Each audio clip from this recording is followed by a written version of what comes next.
अब तुम चिंता मत करो कि लोक में क्या कहा जाएगा तुम्हें।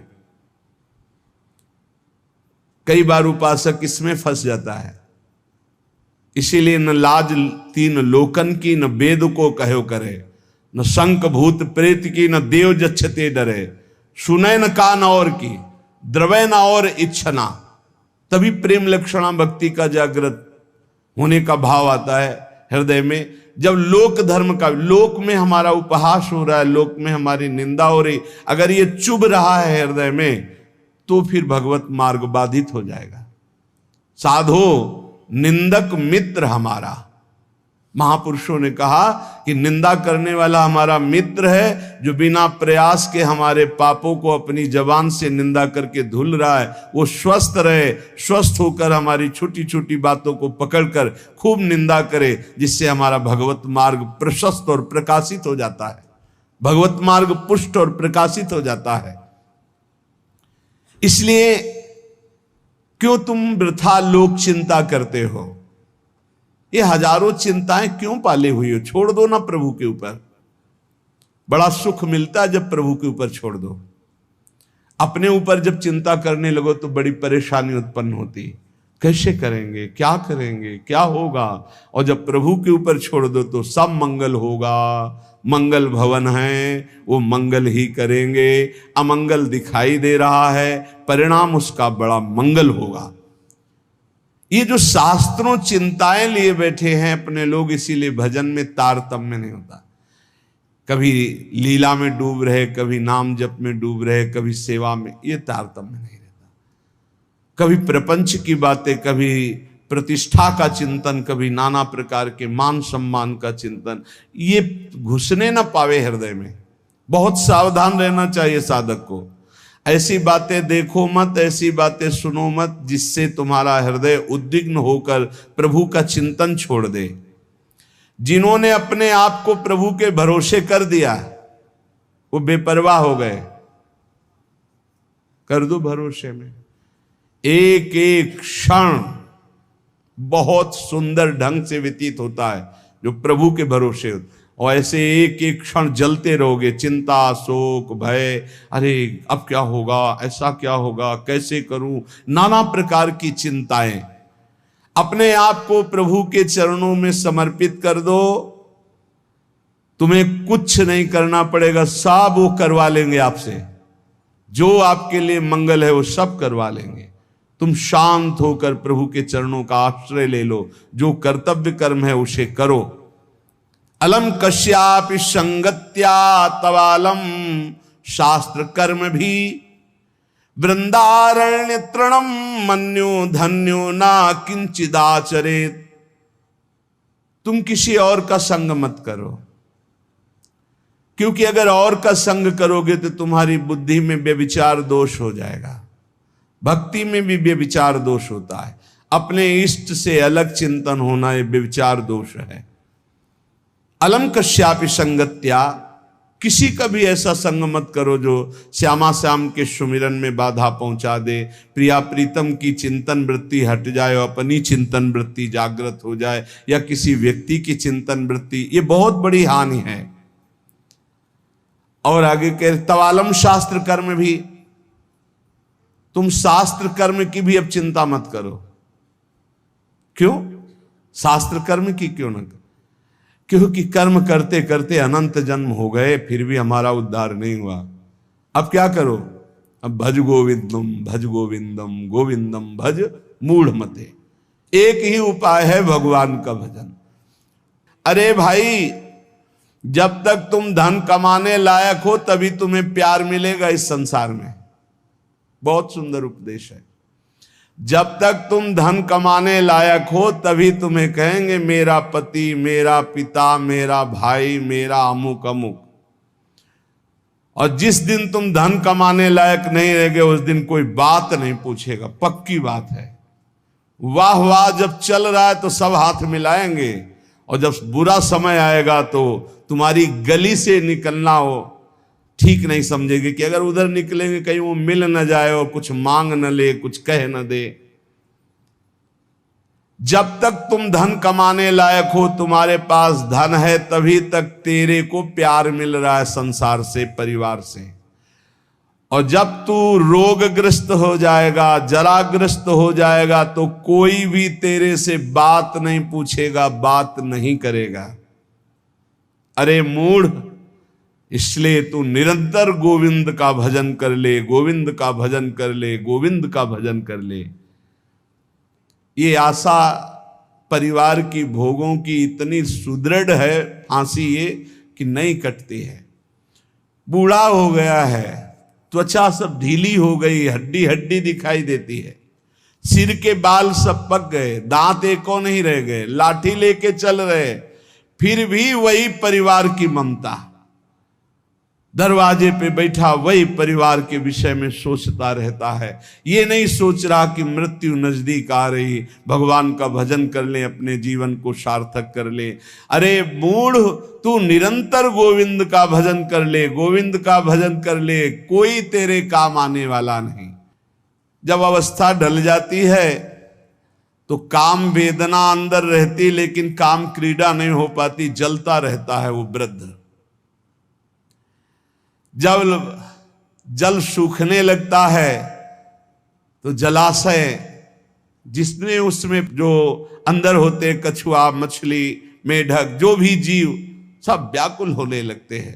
क्या जलाशय, जब जल सूख गया, अवस्था निकल गई, तो क्या विकार, काम विकार उसे जलाता रहता है। वो चिंता से जलाशय में डलते रहते हैं कि अब पानी सूखा, मरेंगे। ऐसे ही जब धन नष्ट हो जाता है तो कोई परिवार का मित्र, रिश्ता, नाता कोई निर्वाह नहीं करता। सच्ची हमने देखा है, ये दृश्य देखे। इसी प्रकार अगर तत्व ज्ञान हो गया तो संसार से तुम मुक्त हो जाओगे। इसलिए तत्व ज्ञान प्रदान करने वाले भगवान गोविंद का भजन कर। दिन व्यतीत हुआ, रात आई, रात व्यतीत हुई, प्रातः हुआ, फिर दिन व्यतीत हुआ, फिर सायं आई। तुम्हारी आयु नष्ट हो रही, गए 24 घंटे, अब पता नहीं कितने घंटे, कितने मिनट हैं। शिशिर गई, शिशिर ऋतु, बसंत ऋतु आई, वर्षा आई, ग्रीष्म आई, शरद आई, गए।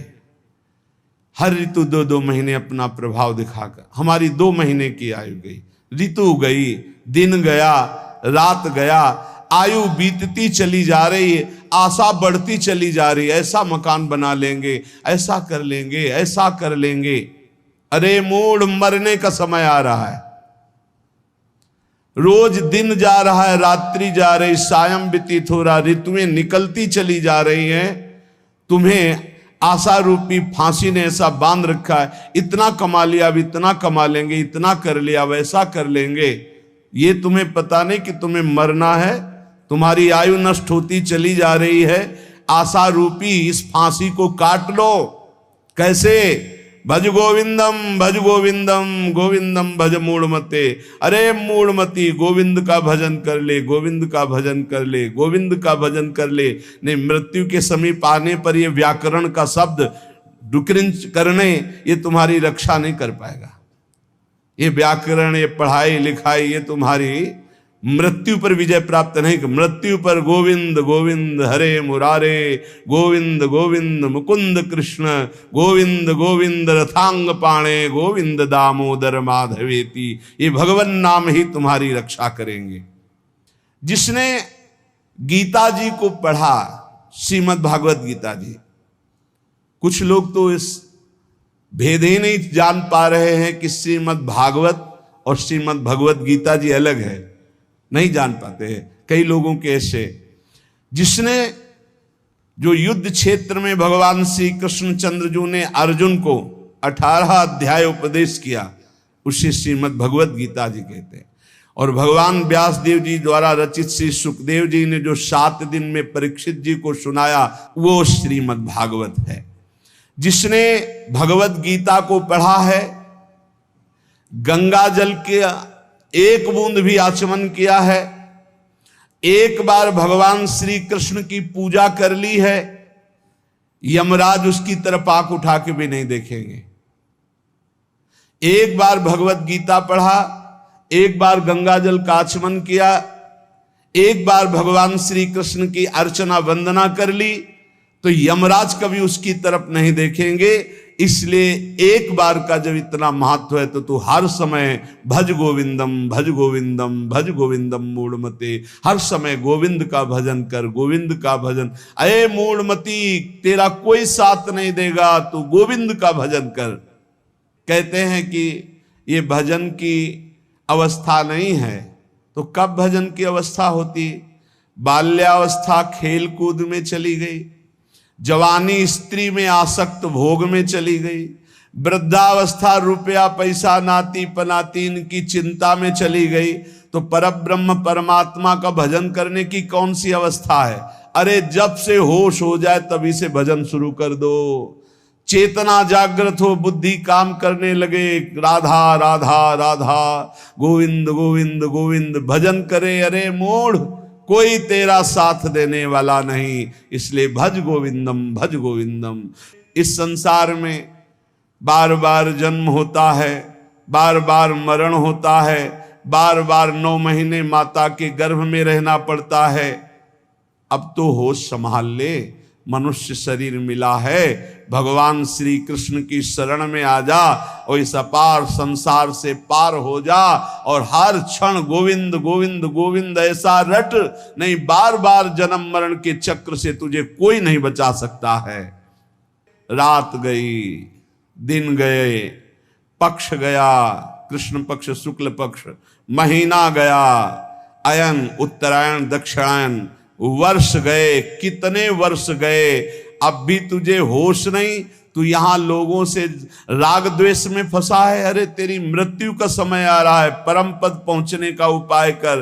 किसी से ईर्ष्या मत कर, मत्सरता मत कर, किसी की निंदा मत कर, किसी से द्वेष मत कर। अंतिम समय आने वाला है, इसलिए गोविंद गोविंद गोविंद ऐसा भजन कर ले। अरे मूढ़, तेरा कोई साथ देने वाला नहीं। माताओं बहनों की तरफ काम दृष्टि से देखकर अपनी क्यों दुर्गति करते हो? कुछ नहीं है। जहां तुम्हें आकर्षण लग रहा है कुछ नहीं है। मोह विकार है तुम्हारा, अज्ञान का विकार है। बार बार मन में विचार करके उनके चरणों में वंदना करो, उनके प्रति काम भाव करके। गलत दृष्टि से मत देखो, मूढ़ तेरी दुर्गति हो जाएगी। इसके लिए तू गोविंद का भजन कर, गोविंद का भजन कर।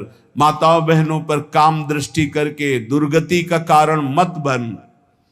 कष्टम, जरा विचार कर, तू कौन है?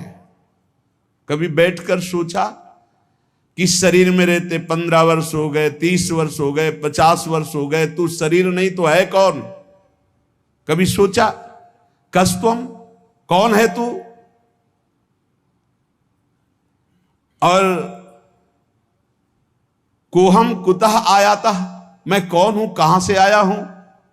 कामे जननी कोमे ताता, असली में मेरा पिता कौन है, माता कौन है? ये तो बनावटी है, कुछ समय के लिए छूट जाएगा शरीर। ये शरीर संबंधी माता पिता है, लेकिन मैं कौन हूं? मैं कहां से आया हूं? मुझे कहां जाना है? मेरा असली कौन संबंधी है? कभी विचार किया? नहीं विचार किया, इसीलिए संसार में फंस गया। अब विचार कर, शुद्ध विचार के लिए गोविंद गोविंद गोविंद ऐसा नाम जप कर, तो तुझे समझ में आने लगेगा ये संसार असार है। उमा कहूं मैं अनुभव अपना, शत हरि भजन जगत सब सपना। चाहे एक श्लोक ही गीता जी का पढ़े, रोज गीता जी का एक श्लोक पढ़कर अर्थ सहित चिंतन करे। विष्णु शास्त्र नाम, गोपाल शास्त्र नाम, इनका नित्य पाठ करे। 1000 नाम हो जाते हैं, बहुत लाभ मिलता है। 35 मिनट में हो जाता है, बहुत आराम से गाइए तो 40 मिनट में हो जाएगा।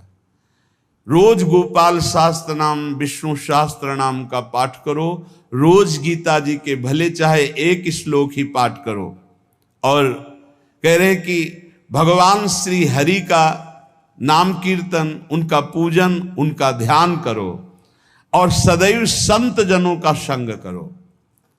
नेयम सज्जन संगे चित्तम, चित्त संत जनों की वाणी में दे, असंतों की वाणी में ना दे।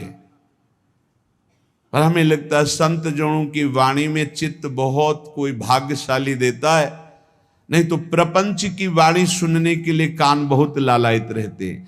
देयम दीन जनाय च वित्तम, यदि भगवान ने तुम्हें धन दिया है तो तुम उस धन का सदुपयोग करो, ऐसी जगह सेवा में लगाओ जो भगवान के अनुराग में चल रहे हैं, भगवान के भजन में लगे हुए हैं, गौ सेवा है, या ऐसे जो गरीब हैं औषधि के लिए परेशान हैं उनको औषधि का व्यवस्था कर दे। ऐसा धन का शोधन धन्य प्रथम गति जा। नेयम सज्जन संगे चित्तम देयम दीन जनाय च वित्तम, धन की सार्थकता है दीन जनों की सेवा में, और खूब नाम जप करे।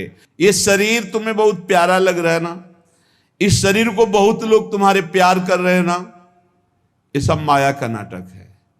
जिस दिन तुम्हारा प्राण इस शरीर से निकल गए ना, तो जो बहुत प्यार करते थे वो नजदीक नहीं बैठना चाहेंगे।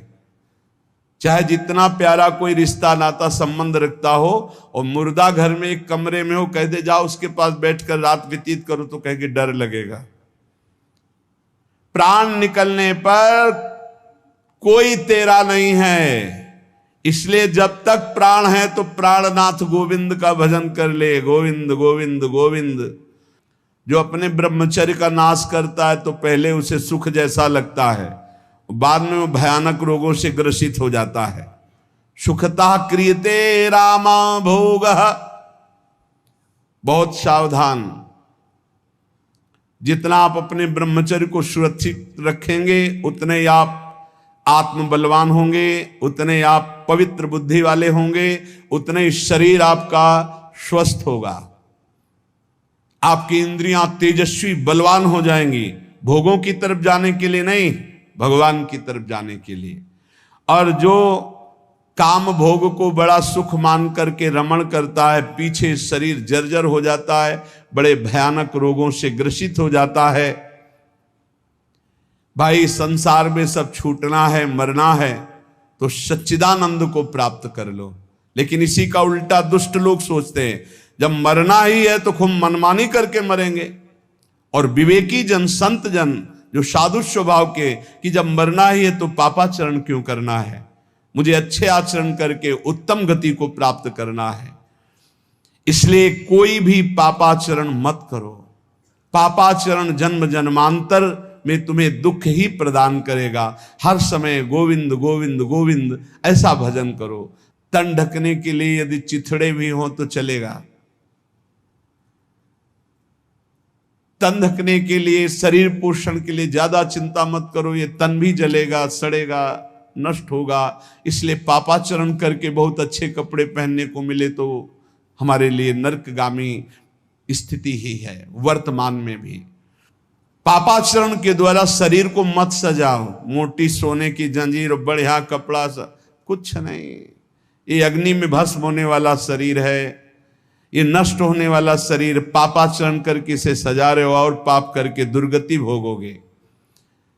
एक मार्ग है ऐसा जो तुम्हें इस जन्म में पुण्य और पाप दोनों से बचाकर भगवत प्राप्ति करा दे। वो भगवान का मार्ग है। न मैं हूं, न तू है, न ये संसार है, एकमात्र भगवान है। इसलिए भगवान की शरण में हो जा और गोविंद गोविंद गोविंद ऐसा भजन कर। चाहे गंगा सागर चले जाओ, चाहे बड़े बड़े उपवास कर लो, चाहे बड़े बड़े दान कर लो, जब तक भजन नहीं करोगे तब तक ज्ञान नहीं होगा। क्या ज्ञान? ये संसार में एकमात्र वासुदेव हैं।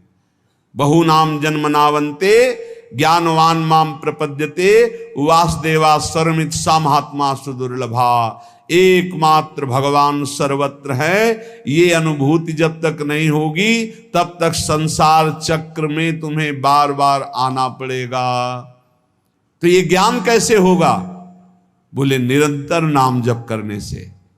चाहे गंगा सागर दौड़ आओ, चाहे बड़े बड़े उपवास कर लो, चाहे खूब दान कर लो, जब तक भजन नहीं करोगे तब तक शुद्ध ज्ञान नहीं होगा। और शुद्ध ज्ञान हुए बिना सर्वान वस्तुतया निरीक्ष परम स्वाराध्य बुद्धिर्मम, आपको भगवत प्राप्ति नहीं होगी। इसीलिए कह रहे बार बार गोविंद का भजन कर, बार बार गोविंद का भजन कर। श्रीपाद प्रबोधानंद जी इसीलिए कह रहे अलम कश्यापि संगत्या तब आलम शास्त्र कर्म भी। जीव भगवान से विमुख होकर संसार को सत्य मानकर इंद्रियों के द्वारा भोगे जाने वाले विषयों में सुख बुद्धि करके, धन मान प्रतिष्ठा कीर्ति इनमें सुख बुद्धि करके वो भगवान से विमुख हो गया है। वो अज्ञान में ही अपने को सुखी मानता है।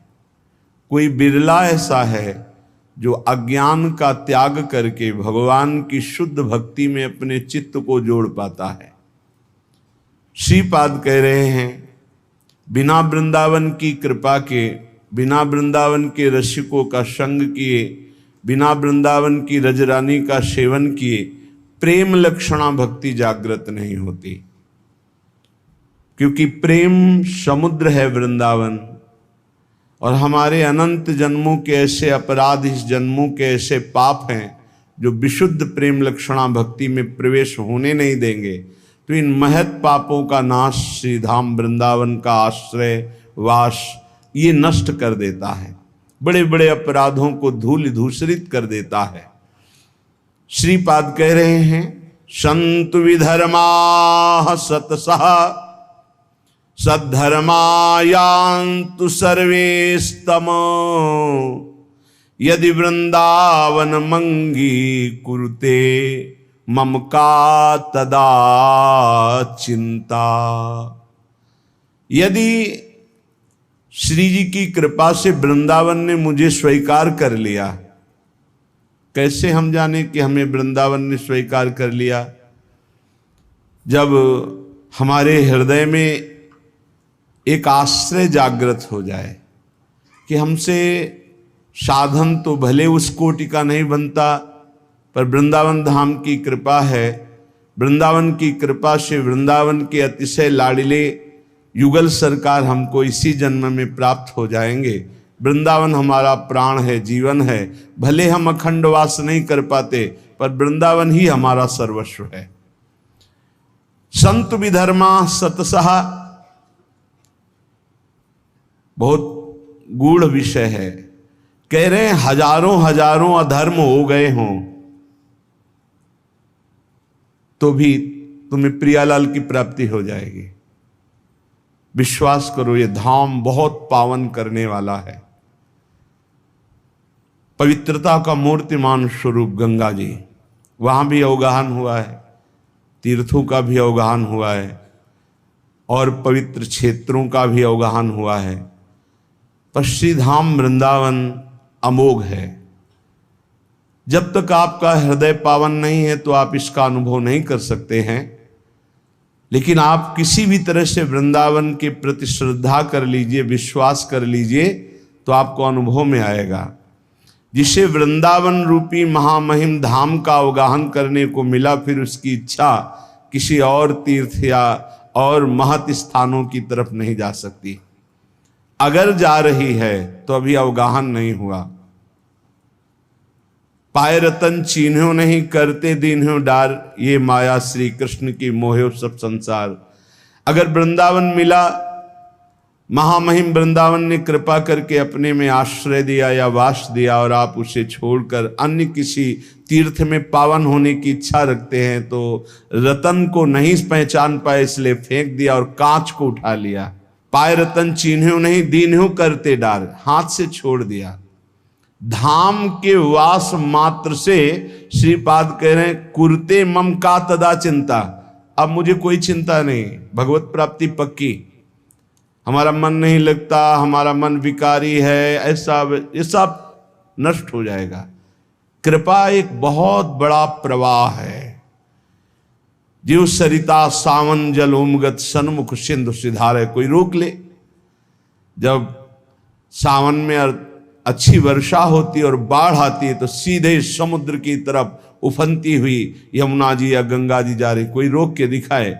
ऐसे ही जब कृपा का उफान होता है तो कैसा भी पातकी जीव क्यों न हो, वो परम पद को प्राप्त कर लेता है। और कह रहे सतसा सद्धर्मायांतु, यदि सैकड़ों प्रकार के तुमने सद्धर्मों को लुप्त कर दिया, बड़े आदेशों का खंडन किया, शास्त्र आज्ञा का खंडन किया, संतों की अवहेलना कर दी, वैष्णवों का अपराध कर दिया, तो भी डरो मत, सीधा हम वृंदावन आ जाओ। वृंदावन का रज का सेवन, ठाकुर जी के दर्शन, चरणामृत का पान, वृंदावन की परिक्रमा, यमुना के किनारे बैठकर नाम कीर्तन, इस सब पापों को नष्ट कर देगा। पर उसमें एक नियम लेना होगा कि आगे से हमारे द्वारा पाप नहीं होंगे। यदि ऐसा नियम नहीं लोगे तो बार बार फिर वो प्रायश्चित नहीं माना जाता, फिर उसको भोगना पड़ता है। प्रायश्चित तब माना जाता है कि आज तक हुआ, आज के बाद मैं नहीं करूंगा, और पक्का नियम ले ले। फिर कोई व्यवस्था में त्रुटि हो जाती है तो भगवान जानते हैं कि उनकी प्रबल माया है, फिर क्षमा कर देते हैं। आशा व्याधादि वृंदा विपिने वासाय यत्नोधाई, यदि मंद धीर वर्हिष्याम वृंदा विपिनम कृपालु पालये तदपि। यदि तुम्हारे हृदय में कहीं ये आशा जग जाए, भले वास ना हो कि मुझे वृंदावन वास करना है और अंतिम वृंदावन में व्यतीत करना है, ये आशा भले आप कभी वास न कर पाए, ये हृदय से सच्चाई से हृदय से आशा जग जाए कि भगवान क्या कभी हम पर ऐसी कृपा होगी कि मैं सर्वस्व अपना वृंदावन मानकर आजीवन वृंदावन वास करूंगा। और उसके लिए वो चेष्टारत भी है, वासाय यत्नोधाई, प्रयास भी करता है, पर वो वृंदावन वास नहीं कर पाता, तो उसे वृंदावन वास का ही फल मिलेगा। ये है देखो चमत्कार आश्रय का। उसने मन में ठान लिया मैं वृंदावन वास करूंगा, चेष्टा भी करता है पर असफल हो गया, वृंदावन वास नहीं कर पाया, तो वृंदावन वास के ही फल का उसको अनुभव होगा। जो एक वृंदावन वासी को फल प्राप्त होता है वो उसको प्राप्त होगा। विश्वास करो, जो यत्नशील है, वृंदावन वास की आशा रखता है, भगवान नाम जप करता है, वो सीधे भगवत धाम जाएगा, शरीर छोड़कर, कहीं कोई भी हो, संशय करने की जरूरत नहीं। ये बड़े भाग्य से आता है। और यदि तुम्हें अखंड वृंदावन वास मिल गया, यदि मंदधीर वर्हि श्याम वृंदा विपिनम कृपालु पाले तदपि, तो तुम ये चिंता मत करो कि तुम्हारा पालन पोषण कैसे होगा, सीधा वृंदावन करेगा। तुम्हें अपने पालन पोषण के लिए बाहर जाने की जरूरत नहीं, सीधा वृंदावन अपने आप पालन पोषण करेगा। विश्वास करो। इस श्लोक में दो बातें इसमें बताई गई। पहला एक, यदि आप ऐसी आशा सत्संग सुनकर धारण कर लिए कि क्या कभी मुझे अखंड वृंदावन वास मिलेगा, और आप प्रयत्नशील भी हैं और वृंदावन वास नहीं हो पाता, तो आपको वृंदावन वास का ही फल मिलेगा। दूसरा, यदि आप वृंदावन वासी हैं, आपको वृंदावन वास मिल गया है, तो किसी भी व्यवस्था के लिए बाहर कदम मत रखो, धोखा हो जाएगा। आपका पालन पोषण समर्थ वृंदावन है, पक्का विश्वास कीजिए। ये अनुभव की बात कह रहे हैं। पालन पोषण ऐसे करता है अनंत माताओं जैसा। जैसे अनंत माताएं हों तो उस एक पुत्र को कभी कोई चिंता ही नहीं करनी पड़ेगी, क्योंकि अनंत माताएं उसके लिए चिंता करती। ऐसे वृंदावन सर्वस्व सुख प्रदान कर देता है। जब तक हमारी अंदर से सही शरणागति वृंदावन के प्रति नहीं होती, तभी तक भटकना है, चिंता है, शोक है। नहीं तो आप निश्चिंत बेपरवाह हो जाइए, ये धाम अपने प्रताप से आपका परम कल्याण, परम मंगल कर देगा। आनंद पर सीमा सीमा च सौभाग्य रस सारस्य, हरि मधुरिमांत्य सीमा वृंदावन मेव सेव्य गुण सीमा। आनंद की सीमा है वृंदावन। ये आनंद क्यों नहीं मिलता? परमार्थ में चलने वाले प्रपंच में क्यों फंस जाते हैं? निंदा, स्तुति, लड़ाई झगड़ा, बड़ा छोटा, ये सब प्रपंच है। जैसी थरिवंश प्रपंच बंच, सब ये काल व्याल को खायो।